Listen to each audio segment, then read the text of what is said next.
மகாராஜா படம் இன்று ஓடிக்கொண்டிருக்கிறது. அந்த படத்தினுடைய கதை முழுக்க முழுக்க என் கதையிலிருந்து திருடப்பட்ட கதை. இதை மக்களுக்கு தெரியப்படுத்தவும் மற்றவர்களுக்கு தெரியப்படுத்துவதற்குத்தான் எல்லோரிடம் பேசிக்கொண்டிருக்கின்றேன். சுமார் 2020 இந்த கதை என்னிடம் வந்து பேசப்பட்ட கதை. அதற்கு நான் இயக்குனரிடம் சிறு குறும்படமாக எடுத்து இதை எல்லோருக்கும் காமிக்க வேண்டும் என்று நான் பணத்தை கொடுத்து குறும்படம் எடுக்க சொன்னேன். குறும்படம் எடுத்து கொடுத்தார். நல்ல சிறப்பாக இருந்தது. 2022 வலுவான முயற்சியை செய்து கொண்டு என்னுடைய சபரி பிக்சர்ஸ் குழுவினருடன் கலந்துரையாடல்கள் செய்து கொண்டு எல்லா விஷயங்களை நான் செய்து கொண்டிருக்கிறேன். அப்போது என்னுடைய படத்தை அத்தியாயம் 1 என்ற பெயரில் பழனியம் பகுதியிலே ஷூட்டிங் எடுப்பதற்காக நான் வந்து எல்லா முயற்சியும் செய்து கொண்டிருந்தேன்.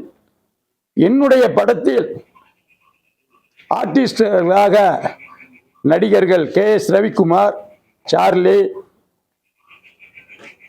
மற்றும் என்னுடைய ஹீரோக்கள் மற்ற அப்புக்குட்டி போன்ற சென்றாயன் போன்ற எல்லோரிடமும் கால் ஷீட் வாங்கி ஷூட்டிங் சிறப்பாக செல்வதற்கு நான் எல்லாம் அமைத்திருந்தேன். ஆனால் ஷூட்டிங் செல்வதற்கு முன்பாகவே மழை பெய்து இடையூறாக இருந்ததனால் நான் ஷூட்டிங்கை ரத்து செய்து விட்டேன். அப்போது அந்த ஷூட்டிங்கை மறுமுறையும் நான் எடுப்பதற்காக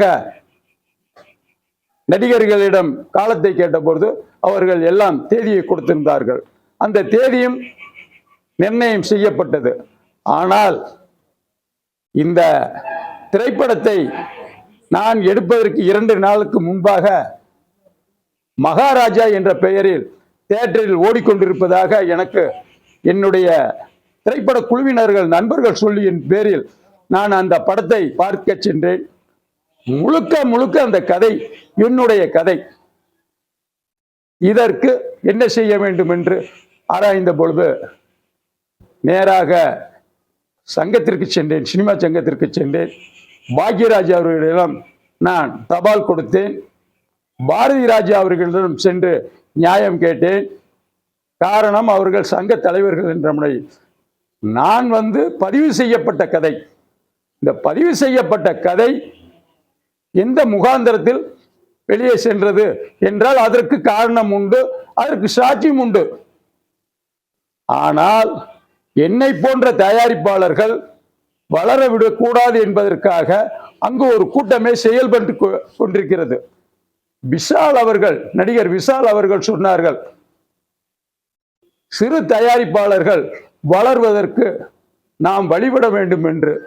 இன்னும் எண்ணற்ற நண்பர்கள் திரையுலகத்தைச் சேர்ந்தவர்கள் சொல்லிக்கொண்டுதான் இருக்கிறார்கள். ஆனால் வளர்வதோ வேறாள்கள், எங்களை போன்றவர்கள் வளர்வதற்கு இல்லை. இந்த கதையினுடைய அம்சத்தை வைத்து பார்த்தால், நான் சென்று பார்த்த பொழுது விஜய் சேதுபதி அவர்கள் சிறப்பாக நடித்திருந்தார்கள். இதை தயாரித்த தயாரிப்பாளர் சிறப்பாக செய்திருந்தார். ஆனால் இயக்குனர் என்ற முறையில் அந்த திருட்டு நாய் எனது கதையை திருடிவிட்டது. அதற்கு ஆதாரம் உள்ளது. நான் பெற்ற பிள்ளைக்கு நான் பெயர் வைக்க வேண்டும். திருட்டு நாய், சமூகத்தில் வாழ தெரியாதவன். அந்த மகாராஜா படத்தினுடைய இயக்குனர் அந்த நாய் திருடி சென்று விட்டது. இதற்கு நியாயம் கேட்டு எந்த அளவுக்கு வேண்டுமானால் நான் செல்வேன். காரணம் என்னவென்றால், முழுக்க முழுக்க இந்த கதை என்னுடையது.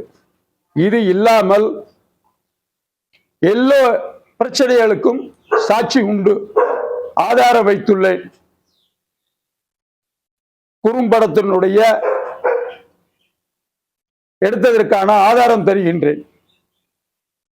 அதாகப்பட்டது ஒரு மனிதனை மன உளைச்சல் செய்வதற்கான காரியங்கள் போல இதை செய்து விட்டார்கள். எங்கள்கிட்ட என்ன ஆதாரம்னா, இந்த பத்திரிகை இது கதையினுடைய அம்சம் 2020 என்னுடைய டைரக்டர் வந்து எங்கிட்ட கதை சொல்லியிருக்கார். இதை வந்து நாங்க என்னன்னு கேட்டீங்கன்னா குறும்படமாக எடுத்து அதை நாங்க வச்சிருக்கிறோம். அதை பதிவு பண்ணி வச்சிருக்கிறோம், படத்தையும் பதிவு பண்ணி வச்சிருக்கிறோம். என்னுடைய சங்கத்தில், தயாரிப்பாளர் சங்கத்துல கே பாக்யராஜ் கிட்ட அந்த சங்கத்துல நாங்க பதிஞ்சு வச்சிருக்கோம். இயக்குனருங்கிற முறையில பாரதி ராஜாட்ட போய் நாங்க எல்லாமே ரிப்போர்ட் சொல்லி இருக்கிறோம். கதைக்கு உரிமையே வந்து அந்த கதை எழுதின கதையாசிரியர்கிட்ட நான் இதை விலைக்கு வாங்கி வச்சிருக்கிறது, அதுக்கு ரெக்கார்டு இருக்கு.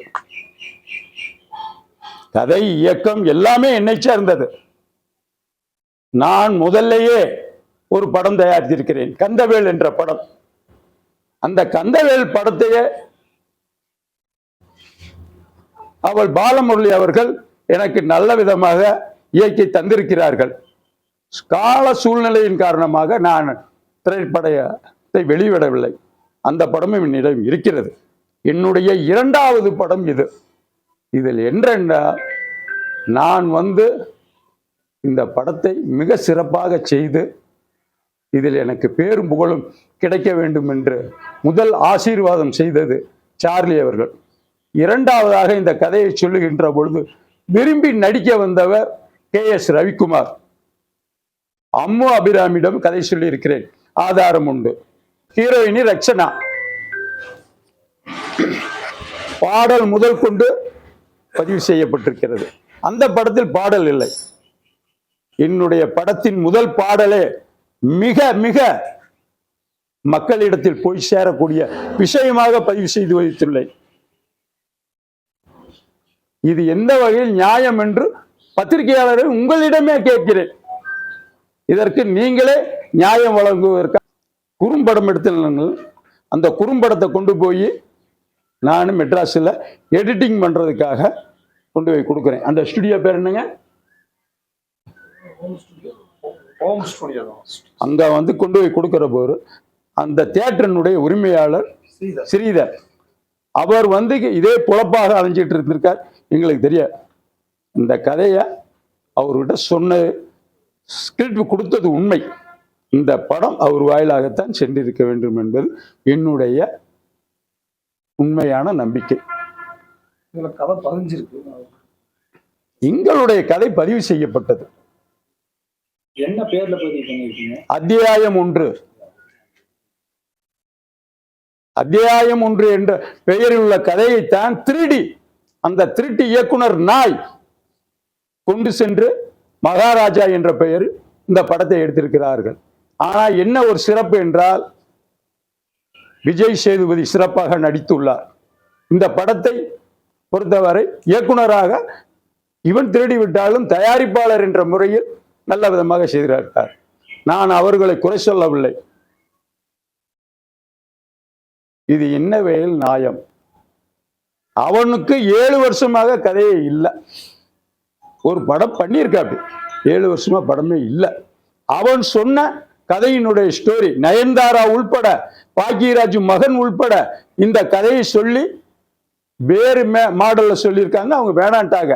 இதுல வந்து நான் அப்பாவும் பொண்ணுமா வச்சிருக்கிறேன். அதுல வந்து அவரு அம்மாவும் மகனுமாக கதை சொல்லியிருக்கார். இத இன்னொரு பேட்டி விட்டு கொடுத்துருக்காருன்னு கேட்டீங்கன்னா, இந்த இயக்குனர் எனக்கு ஒரு பிட் அளவு கிடைத்தால் நான் படத்தை எடுத்து விடுவேன் எந்த ஒரு கதையிலும் இருந்து அப்படி என்பதை அவரே வந்து பேட்டி ஒன்று சொல்லியிருக்கிறார். இதற்கு மேல் என்ன ஆதாரம் வேண்டும்?